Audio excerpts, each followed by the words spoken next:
kita berharap dalam momentum ulang tahun ini, teruslah menjadi media yang terdepan dalam menyampaikan informasi-informasi yang kredibel dan dapat dipertanggungjawabkan.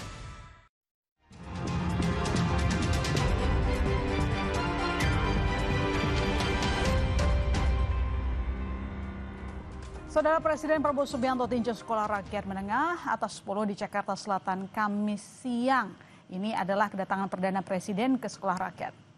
Dalam kunjungannya ke sekolah rakyat, Presiden Prabowo Subianto didampingi oleh Menteri Sosial Saifullah Yusuf disambut langsung oleh anak-anak sekolah rakyat menengah atas 10 dengan nyanyian Selamat Datang. Presiden Prabowo menyalami sejumlah anak yang berbaris rapi menyambut kedatangannya.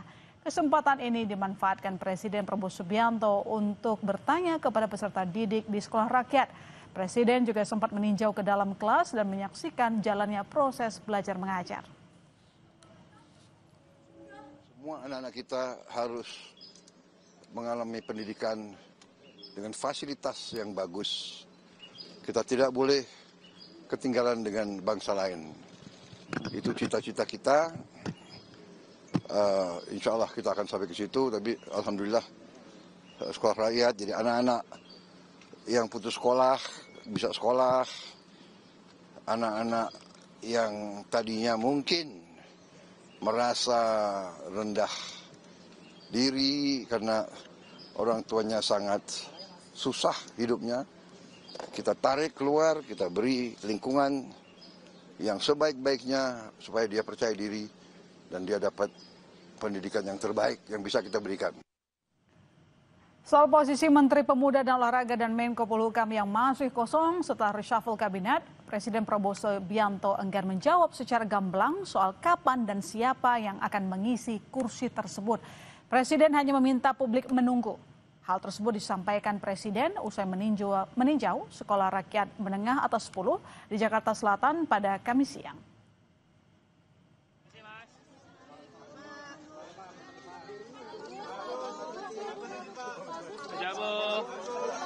Ya nanti tunggu waktunya biar kalian ada semangat gitu loh. Apakah ini kita sekolah rakyat? Presiden Prabowo Subianto Senin lalu ini melantik 5 menteri di Istana Kepresidenan Jakarta. Menteri yang dilantik yakni Purbaya Yudi Sadewa menggantikan Sri Mulyani, Menteri Haji dan Umroh Muhammad Irfan Yusuf, Menteri Koperasi Ferry Juliantono, Menteri P2MI Mukhtarudin, Wamen Haji dan Umroh Daniel Ansar. Sejak reshuffle Senin lalu, posisi Menpora dan Menko Polhukam belum diumumkan.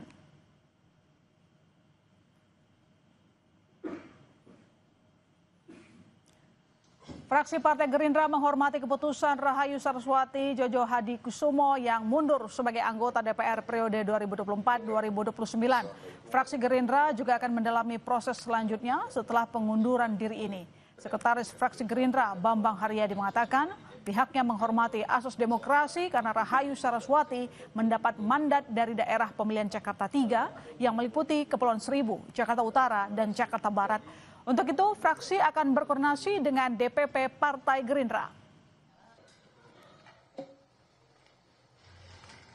Hari ini kami sepakat dengan Ketua Fraksi dan juga pimpinan untuk menonaktifkan sembari berproses di DPP maupun di fraksi itu sendiri. Nonaktif karena yang beliau sudah menyatakan ingin mengundurkan diri, kan? Otomatis kalau sebenarnya beliau itu nggak nonaktif kalau memang ini karena proses juga kan, tapi karena beliau ini sangat berani dan menyampaikan melalui akun sosial medianya bahwa mengundurkan diri, kami otomatis kan harus menyikapinya, kan? Jangan sampai ntar di framing lagi sama ini di sosmed bahwa tidak konsisten. Kami konsisten secara prinsip kelembagaan, tapi kami juga harus ikutin ketentuan undang-undang. Sebelumnya Rahayu Saraswati Jojo Hadikusumo menyatakan mundur sebagai anggota DPR periode 2024-2029 dari fraksi Partai Gerindra. Dalam keterangan videonya, ia menyampaikan permohonan maaf atas kesalahan kata yang disampaikannya dalam sebuah siniar atau podcast pada 28 Februari 2025. Dan walaupun niat saya sebenarnya ingin mendorong entrepreneurship, terutama di zaman transformasi digital yang membuka peluang seluas-luasnya di dunia ekonomi kreatif, saya paham bahwa kata-kata saya telah menyakiti banyak pihak, terutama yang saat ini masih berjuang untuk menghidupi keluarganya, bahkan untuk masih bisa bertahan hidup. Kesalahan sepenuhnya ada di saya. Oleh sebab itu, melalui pesan ini, saya ucapkan permohonan maaf yang sebesar-besarnya atas ucapan dan kesalahan saya.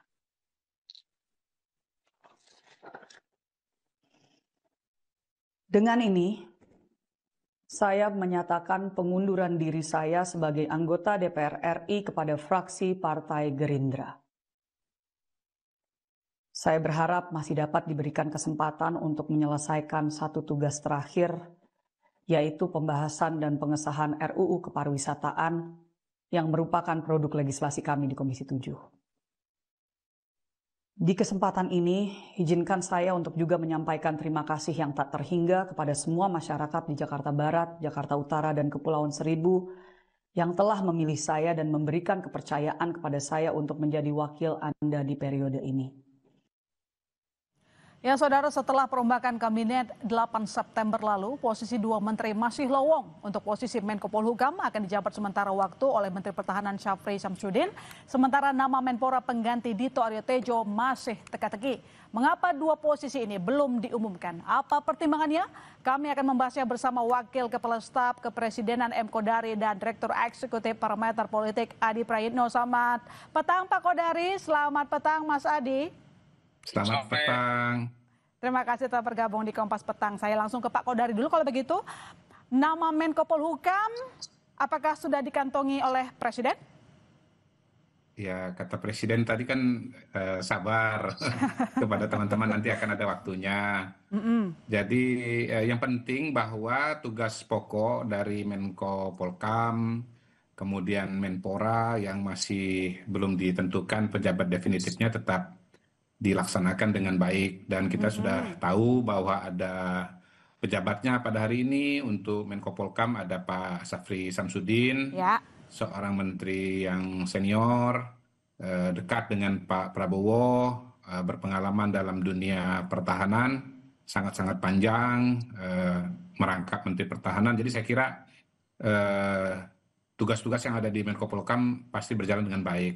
Kemudian untuk Kemenpora kan ada posisi wakil menteri. Saya kira pada hari ini kita bisa melihat bagaimana memang peran penting dari seorang wakil menteri, ya, artinya dalam suatu situasi yang khusus, bukan hanya berbagi tugas dengan Menporanya, dengan menterinya, tapi juga bisa menggantikan ketika masih belum ada. Dan saya kira juga sama, siapa yang akan meragukan kapasitas dan kapabilitas Mas Taufik Hidayat. Beliau adalah salah satu atlet andalan kita pada masanya, juara dunia dan masih muda. Jadi memang proses-proses yang berjalan di Kemenpora tetap berjalan dengan baik. Oke, tapi artinya memang posisi Menko Polhukam maupun Menpora sudah dikantongi, atau justru mungkin ada potensi Pak Syafri yang nanti jadi Menko Polhukam juga? Nah, saya kembali kepada adagium waktu saya dulu menjadi pengamat, ya, bahwa kalau bicara reshuffle hanya Tuhan dan Presiden yang tahu itu. Saya kira Mas Adi Prayitno kalau ditanya juga kembali ada game itu. Oke, cuma Presiden dan Tuhan yang tahu. Tapi pertanyaannya begini sih Pak Kodari, ketika diumumkan di istana kita jadi bertanya-tanya kenapa dua posisi tidak diumumkan sekaligus? Apa alasannya? Ya pasti kembali lagi bahwa Presiden punya pertimbangan yang matang, ya, seperti kata Mas Gibran. Kalau jadi presiden itu pasti ada berbagai macam variabel yang tidak semua kita sebagai katakanlah bawahannya atau masyarakat tahu. Yang kedua, masukannya juga banyak begitu. Jadi mungkin sudah saatnya diganti, tetapi untuk mencari pengganti itu memerlukan waktu. Kadang-kadang bukan nggak ada, tapi karena ada pilihannya beberapa gitu. Jadi timbang komunikasi begitu. Dan apalagi nanti kalau misalnya kandidatnya punya latar belakang partai politik, jadi yang harus didiskusikan atau diajak bicarakan bukan cuma yang bersangkutan, tetapi juga dengan partai dari mana pengganti itu berasal gitu. Oke, Mas Adi, Ya. 2 belum diumumkan. Pak Kodari juga bilang bahwa yang tahu cuma presiden dan juga Tuhan. Tapi kalau kita lihat di sini tampaknya ada kalkulasi politik di belakang, gitu bukan Mas Adi? Saya termasuk yang meyakini bahwa sebenarnya Bang Kodari ini sudah punya bocoran. Bocornya itu bukan halus, tapi bocor tebal. Tapi karena belum resmi diumumkan oleh Presiden dan pemerintah, tentu belum disampaikan secara terbuka oleh publik. Nah, ini pertama kali mungkin dalam sejarah ketika ada reshuffle, tapi penggantinya tidak langsung diumumkan dan tidak segera dilantik. Ini kan mengindikasikan bahwa sebenarnya menteri itu memang dalam banyak hal hanyalah sebatas pembantu presiden. Jikapun tidak ada menteri ataupun Menko, masih bisa negara ini berjalan tanpa menteri. Apalagi kita tahu misalnya masih ada posisi wamen yang saya kira masih bisa mengaksentuasi tugas-tugas kementerian, termasuk misalnya soal Menko yang sebenarnya tidak langsung terkait dengan kementerian-kementerian strategis untuk mengambil keputusan, tapi lebih sebagai upaya untuk mengkoordinasi bidang-bidang terkait seperti Menko Polhukam. Kan sebenarnya yang bisa mengeksekusi keputusan-keputusan strategisnya adalah kementerian-kementerian terkait di dalamnya. Wajar kalau kemudian ini saya sebut sebagai pertama kali mungkin dalam sejarah di mana reshuffle tidak langsung ada pengganti yang diumumkan dan dilantik. Yang pertama di situ. Nah, yang kedua tentu publik berspekulasi, pasti ada sesuatu yang sedang dibicarakan secara serius soal posisi menteri ini. Karena kan spekulasinya sampai detik ini masih cukup liar ya. Misalnya soal posisi Menteri Pemuda dan Olahraga. Katanya kemarin kenapa tidak diumumkan dan tidak dilantik? Karena yang bersangkutan sedang berada di luar kota. Tak lama setelah itu kan muncul nama-nama. Ada Putkom, Putri Komarudin, seorang politisi dari Golkar. Kemudian tak lama setelah itu muncul nama Raffi Ahmad. Kemudian disusul nama Moreno, ya seorang politisi, anggota DPR dan saat ini adalah kadernya Gerindra. Tiga nama ini yang belakangan ini memang memenuhi spotlight soal bagaimana menjadi Menteri Pemuda dan Olahraga. Tapi di antara nama ini ya kalau saya sih menduga rasa-rasanya memang lebih dekat ke Gerindra, ada kecenderungan mungkin akan mengisi posisi itu karena pada saat yang bersamaan sudah ada kader Partai Golkar yang kemudian menggantikan posisi Menteri P2MI. Mas Adi, kalau misalnya kita fokus bahas soal Menko Polhukam begitu, apakah reshuffle ini berkaitan juga dengan aksi demonstrasi kemarin? Karena yang dicopot adalah Menko Polhukamnya. Kalau kita mau jujur ya sebenarnya mendengarkan statement dari istana dan pemerintah itu dibantah dan tidak ada kaitannya dengan urusan protes dan demonstrasi. Dan bahkan kalau kita mau jujur sebenarnya Pak Menko Polhukam dalam hitungan beberapa bulan memang tidak terlampau kelihatan ke publik. Saya menduga jangan-jangan ada faktor lain yang memang tidak ada kaitannya dengan aksi demonstrasi ataupun protes dan itu tidak disampaikan kepada publik. Kalau ini misalnya terjadi reshuffle pasti ada resistensi, ada kegaduhan dan protes-protes yang mungkin secara perlahan tercium oleh publik. Oleh karena itu kalau saya membaca rata-rata secara umum reshuffle kabinet yang terjadi pada 5 menteri biasa dan 1 Menko, saya menduga memang pertama memang alasan desakan publik, yang kedua adalah perbaikan kinerja, dan yang paling penting rasa-rasanya memang soal posisi-posisi strategis kementerian tertentu sepertinya ada kecenderungan akan diorkestrasi ataupun ditempati oleh orang-orang yang selama ini menjadi bagian dari inner circle kekuasaan Prabowo secara langsung. Misalnya Menteri Koperasi kan sebelumnya adalah Budi Ari yang harus diakui sebagai bagian dari Projo diganti dengan Ferry Juliantono yang saya kira memang dalam banyak hal adalah orang-orang yang cukup dekat dan identik dengan Pak Prabowo Subianto. Publik juga menduga posisi Menko itu sangat mungkin akan ditempati oleh orang-orang yang sangat paham betul dengan bagaimana keinginan visi misi dan semua gagasan-gagasan besar yang dimiliki oleh Pak Prabowo Subianto. Disitulah kemudian sepertinya sedang mencari kira-kira siapa yang terbaik. Mencari siapa yang terbaik, Pak Kodari. Kami tetap minta bocoran nih. Sebenarnya apakah nama Menko Polhukam bisa dipastikan dari latar belakang TNI misalnya militer? Iya. Pertama saya memang nggak tahu, jadi bukan pura-pura nggak tahu. Nggak tahu atau nggak mau bocorin aja sih. Yang kedua, kalaupun saya tahu, tentu tidak mungkin saya mendahului presiden. Apalagi presiden sudah menyatakan tunggu waktunya gitu ya. Paling saya bisa mengatakan begini, bahwa setiap reshuffle itu, pertama itu biasanya evaluasi terhadap peristiwa masa lalu dan masa kini. Yang kedua, antisipasi terhadap peristiwa di masa yang akan datang. Kemudian yang ketiga, situasi dan kondisi khusus pribadi. Ya, kemudian yang keempat, mungkin komunikasi dengan institusi di mana calon menteri itu berasal gitu. Nah, elaborasinya ya pada kesempatan kali ini karena saya sudah di lab itu saya serahkan kepada adik saya Adi Praitno gitu. Tapi pasti nggak akan lari dari 4 kriteria itu gitu loh. Nah, turunannya bagaimana? Nah, itulah bedanya yang di dalam sama di luar. Kalau sudah jadi pejabat publik harus tahu mana yang bisa diucapkan di publik dan mana yang bisa dibicarakan di kalangan terbatas. Nanti kalau yang di kalangan terbatas ditaruh di publik nanti reaksinya atau responnya bisa berbeda dengan yang kita harapkan. Karena di publik itu ada satu logika tersendiri yang tidak selalu sama dengan logika di kalangan terbatas. Begitu. Oke, baik. Kalau menurut Mas Adi, kira-kira apakah nanti pengganti Menko Polhukam bakalan diisi yang punya latar belakang TNI, militer? Saya termasuk yang menduga ke arah itu ya, memiliki latar belakang misalnya aparat penegak hukum. Karena ini tentu sebagai upaya untuk merorkestrasi bagaimana persoalan pertahanan dan keamanan kita di masa-masa yang akan datang itu semakin mantap. Tapi saya paling menduga sebenarnya Menko nanti itu adalah orang yang sangat dekat dan sangat identik dengan Prabowo Subianto. Oleh karena itu di antara begitu banyak nama-nama yang beredar di media sosial, saya pun juga sebenarnya tidak pernah berani untuk melakukan spekulasi karena persoalan menteri itu memang tidak ada yang paling tahu. Kalau di dunia ini ada tiga misteri, tambah satu lagi 4 misteri, yaitu soal siapa yang akan menjadi Menko Polhukam jadinya nanti ini. Tapi kira-kira Mas, kalau kita lihat yang tiga lagi apa Adi Pray? Yang tiga lagi apa? Lahir, kematian, dan termasuk jodoh. Nah, yang keempat ini misterinya adalah Menko Polhukam. Oke, tapi ketika Menko Polhukam dijabat oleh satu orang, bukankah ini agak sedikit riskan dan menimbulkan tanda tanya di publik? Nanti dijawab, kami segera kembali saudara. Tetap di Kompas Petang.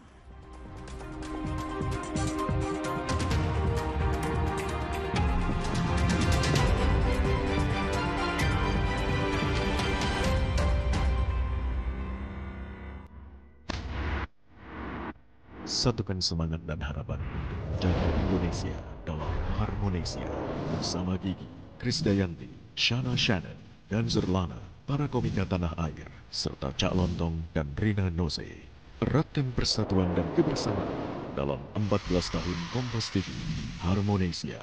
Kamis 11 September pukul 7:30 malam live di Kompas TV. Teman terpercaya. Umpan lambung apa umpan terobosan yang terbaik? Rido! Seger-seger, luwak white coffee. Luwak white coffee less sugar dulu. Wah. Luwak white coffee less sugar dibuat dengan susu rendah lemak, rendah gula, rendah kalori. Menangkan 5 tiket nonton langsung Piala Dunia. Kirim 5 bungkus kopi luwak apa saja. Foto dan upload ke sosial media tag Kopi Luwak Official. Buruan kirim, pemenang akan segera dipilih. Luwak white coffee, rendah gula, nyaman diminum. Kok yang ini, Pak? Kalau tutupnya aja gini, isinya gimana? Tidak semua air itu sama. Aqua dalam galon yang dibersihkan 20 kali, diisi tanpa tersentuh tangan dan ditutup sempurna. Aqua, 100% murni, 100% aman. Aduh, sakit kepala, sakit punggung. Minum Panadol Extra. Satset dan efektif redakan berbagai nyeri mengganggu. Panadol Extra, redakan 7 gejala dengan 1 kaplet. Maxim tapi nggak maksimum. Bantu recharge dengan Maison Coco Boost. Dari kelapa hijau asli dan 808 mg elektrolit. Maison Coco Boost bikin lo on terus. Komisi Kejaksaan Republik Indonesia adalah lembaga independen yang dibentuk Presiden untuk memastikan kejaksaan bekerja dengan bersih dan profesional, mengawasi kinerja, menilai perilaku, menjadi jembatan aspirasi publik sekaligus pengawal moral agar jaksa sebagai penegak hukum selalu tegak, bersih, dan dipercaya rakyat. Jurnal Adiaksa, Jumat 12 September pukul 1:30 siang di Kompas TV. Dipersembahkan oleh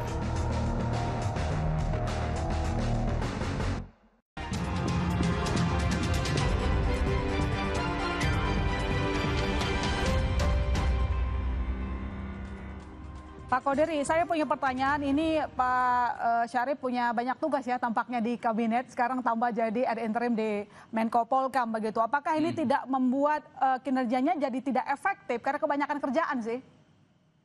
Oh tidak. Oh, enggak. Pertama begini, kapasitas orang kan berbeda-beda ya. Ada yang bisa multitasking. Kita ingat dulu zaman Pak Harto ada yang namanya Pak Habibie itu. Itu berapa tugas itu yang beliau kerjakan. Saya pernah punya pengalaman juga Menteri BUMN ya, di zamannya Bu Rini Sumarno. Saya ketemu dengan Bu Rini. Itu meja beliau itu penuh dengan prospektus semua BUMN yang ada di bawah Kementerian BUMN itu. Itu bayangkan itu ada berapa banyak yang harus dipantau. Kemudian yang ketiga memang tadi kembali sudah ada posisi wakil menteri ya. Di Menko Polkam itu ada Pak Ludwig ya. Pak Ludwig beliau sering memimpin rapat. Saya kalau dalam rapat-rapat koordinasi sering ketemu dengan Pak Ludwig Paulus, dan saya kira kembali lagi seperti yang saya sampaikan di depan bahwa antara menteri dengan wakil itu bisa berbagi tugas ya, salah satunya dalam manajemen isu, manajemen program, dan karena itu tidak akan jadi masalah. Oke, Mas Adi, nama Menko Polkam yang baru belum diumumkan. Kira-kira apakah ini tanda bahwa Presiden sangat hati-hati begitu memilih sosok pengganti? Ya, saya kira memang itu mengkonfirmasi bahwa sebenarnya untuk mencari pengganti Menko Polkam itu bukan perkara gampang. Sekalipun sebenarnya banyak sekali sosok-sosok penting di sekitaran pemerintahan dan istana kali ini memiliki kapasitas, kompetensi, dan kemampuan untuk menempati posisi itu. Kalau saya membaca kecenderungan rata-rata secara umum, untuk dua posisi yang saat ini kosong di posisi menteri, saya melihatnya ini terlampau sepi dan tidak terlampau banyak juga yang bicara, terutama dari unsur-unsur pemerintah, ataupun jubir istana, ataupun PCO. Kemungkinannya ada dua hal, ya takut salah statement, yang kedua ya takut dipelintir-pelintir halus. Belakangan ini kan memang banyak sekali statement-statement yang sebenarnya substantif itu penting, karena kemudian cherry picking, dipotong-potong, kemudian menjadi sesuatu yang viral, dan itu bisa menimbulkan kontroversi yang tidak berkesudahan. Sepertinya semua pejabat publik di negara kita, termasuk DPR dan pemerintah, cukup hati-hati saat ini untuk mengeluarkan statement-statement yang tidak terukur dan belum menjadi sebuah fakta politik. Makanya ketika Bang Kodari sekalipun ketika ditanya off the record, ditanya soal siapa posisi menteri yang saat ini kosong, tidak berani menjawab karena takut juga saya pelintir soalnya. Takut saya ngomong informasinya dalam dan dianggap sebagai sesuatu yang justru akan menimbulkan kegaduhan. Tapi Fiona, satu hal yang pasti bahwa publik sebenarnya butuh untuk buru-buru tahu secara persis sebenarnya siapa menteri yang kemudian akan menggantikan posisi Menteri Pemuda Olahraga dan Menko Polkam ya. Karena saya kira ini sudah hampir 1 minggu dari proses reshuffle, dan tentu saja wajah-wajah yang baru inilah yang kemudian diharapkan bagaimana persoalan-persoalan di kementerian yang saat ini mungkin compang-camping dan sebelumnya tidak maksimal bisa tuntas, dan sehingga ada sesuatu yang sesuai dengan harapan. Saya kira di situ. Baik, saya ke Pak Kodari. Dari Menko Polkam coba kita bergerak ke posisi yang lain yang juga masih kosong. Rahayu mundur dari DPR. Apakah memang Rahayu ada indikasi bergabung ke kabinet? Ya, mungkin sebetulnya Pak Prabowo kasih kesempatan tadi untuk Mas Adi dan kawan-kawan untuk melakukan analisa masuk Kompas TV. Karena kebetulan kan yang barusan disebut inisialnya R juga itu. Oh, inisialnya R. Ya, kalau secara latar belakang mungkin masuk akal ya, karena pertama beliau masih relatif muda, yang kedua memang ketua umum Tidar,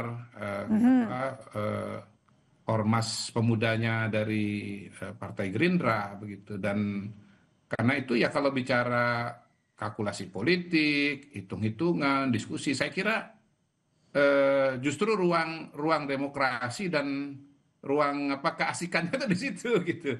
Saya sih percaya bahwa Presiden juga sebetulnya memperhatikan betul suara publik. Jadi bukan mustahil sebetulnya Presiden sedang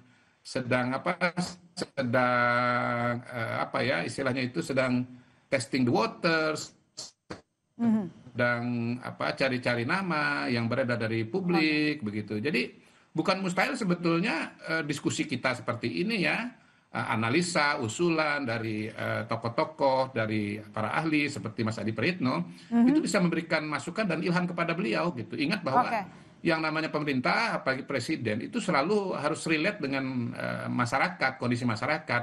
Di depan tadi kan sebelum kita diskusi ada program ada tayangan mengenai Pak Prabowo datang ke sekolah rakyat.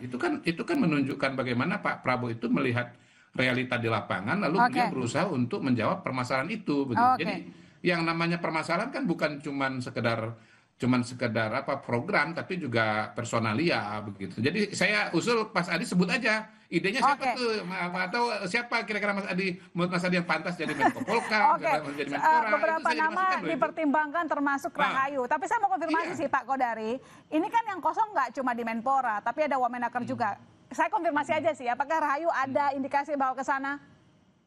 Ya, kembali lagi, ini sebetulnya kan bagian dari ide dan gagasan dari usulan dari teman-teman ya. Nah, kalau kita lihat kita kan bisa melihat tokoh itu dari macam-macam kacamata. Bisa dari latar belakang pendidikan, bisa dari latar belakang profesi, bisa juga dari latar belakang organisasi. Jadi semua kemungkinan itu bisa terjadi. Semua kemungkinan bisa ada katanya. Makanya saya minta kesempatan ini yang berharga ini, yang bagus ini, Mas Adi ini untuk sebut namanya ini, siapa kira-kira beliau yang bagus dengan alasan-alasannya. Silakan Mas Adi. Coba Mas Adi gimana kira-kira? Ada anggota DPR yang mundur. Kan begitu kan bagus. Gimana Mas Adi? Ada anggota DPR mundur di tengah-tengah ada kekosongan di kabinet. Apakah benar bakal menurut Anda sinyalnya kuat merapat ke kabinet? Kalau mau jujur sebenarnya beberapa hari yang lalu sebelum Mbak Rahayu Saraswati itu mundur sebagai anggota DPR, di antara 3 nama yang sudah saya sebutkan di awal itu tadi, yaitu mulai dari Putri Komarudin, kemudian Raffi Ahmad dan Moreno, saya memang lebih condong cukup meyakini ada kecenderungan bahwa yang akan jadi Menteri Pemuda dan Olahraga itu adalah Moreno ya.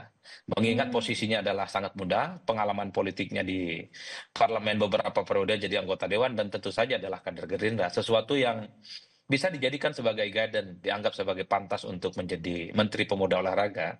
Tapi ketika Mbak Rahayu kemarin mundur, nah ini kemudian agak jadi gambling publik karena apapun bicara tentang kapasitas, kompetensi, kemampuan politik, termasuk juga jejaring dan kemampuan dalam manajerial, saya kira memang Mbak Saras cukup mumpuni. Itulah yang saya kira per hari ini publik juga sudah mulai bergeser soal kemungkinan siapa yang akan menjadi Menteri Pemuda Olahraga. Bahkan inisial R yang disebut oleh Mr. Q ini lebih condong menguat belakangan ini sebagai sosok yang potensial untuk menempati menteri yang di depan kantor GBK itu posisinya. Ini yang saya kira sedang menjadi teka-teki dan publik sebenarnya ingin menunggu kapan kira-kira kepastian ini akan diumumkan soal pengganti 2 menteri yang saat ini sedang kosong. Karena secara prinsip publik itu taunya adalah menteri-menteri yang baru itu memberikan harapan-harapan baru, dia bekerja dengan maksimal. Kalau dalam Menteri Pemuda dan Olahraga adalah supaya prestasi dan kepemudaan kita itu semakin mantap dan semakin hebat. Karena apapun judulnya, belakangan tahun ini misalnya kita sangat jarang menempati podium-podium penting untuk olahraga-olahraga yang bergengsi. Bahkan seperti bulu tangkis sekalipun sudah beberapa tahun kita itu juga sangat absen untuk menjuarai posisi-posisi strategis. Jadi menurut Anda kalau misalnya Rahayu gabung udah memenuhi kriteria belum, Mas Adi? Oh, ini bukan hanya memenuhi kriteria, cukup mantap dan cukup soheh untuk menjadi Menteri Pemuda dan Olahraga. Pengalaman politiknya saya kira sudah cukup teruji ya. Ayat yang tepat apa Mas Adi? Biasanya kalau Mas Adi ada ayatnya. Pak Kodari, tapi sekali lagi yang dipertanyakan oleh publik adalah ketika sekali lagi pelantikan, tampaknya nama-nama yang lain begitu gampang, bahkan untuk sosok Menteri Keuangan gampang loh diumumkan, tapi 2 sosok ini Menko Polhukam dan Olahraga kok tampaknya begitu sulit. Apa sih yang mempersulit dan maksudnya ya apakah memang ada tarik ulur sehingga belum diumumkan juga 2 nama ini? Begini, kalau Pak Purbaya itu sebetulnya penjelasannya agak sederhana. Beliau itu memang cukup sering presentasi juga di depan presiden. Dalam beberapa kali rapat kabinet misalnya, saya juga menyaksikan Pak Purbaya tampil dengan presentasinya. Dan beliau ya seperti Ibu Sri Mulyani juga kuat dan kaya dengan data. Nah, yang kenapa kemudian Pak Purbaya, hemat saya, memang selama ini Pak Purbaya itu approach-nya atau POV-nya, point of view-nya itu memang berbeda dengan Bu Sri Mulyani. Jadi dalam suatu fase pemerintahan kita memang pendekatan yang dianggap cocok adalah pendekatan POV-nya Bu Sri Mulyani. Oke, kalau gitu kenapa yang Menko Polhukam dan Menteri Olahraga yang tidak cepat diumumkannya? Pendekatan rem. Tapi kalau Mas Purbaya itu kan pendekatannya kan pertumbuhan, pendekatan gas ya. Nah, mungkin peristiwa yang terjadi belakangan ini ya membuka mata. Saya kira kita bisa memahami lah. Baik, kita tunggu nanti nama dua menteri yang belum diumumkan ya. Dua menteri yang diumumkan, Menko Polhukam dan juga Menteri Olahraga. Terima kasih Pak Kodari, terima kasih Mas Andi telah bergabung di Kompas Petang. Saudara jangan kemana-mana, kami masih akan segera kembali.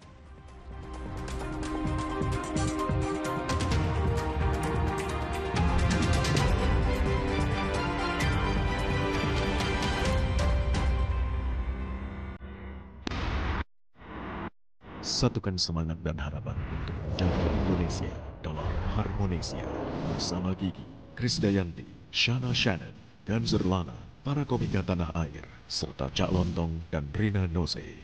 Eratkan persatuan dan kebersamaan dalam 14 tahun Kompas TV Harmonesia. Kamis 11 September pukul 7:30 malam live di Kompas TV. Teman terpercaya.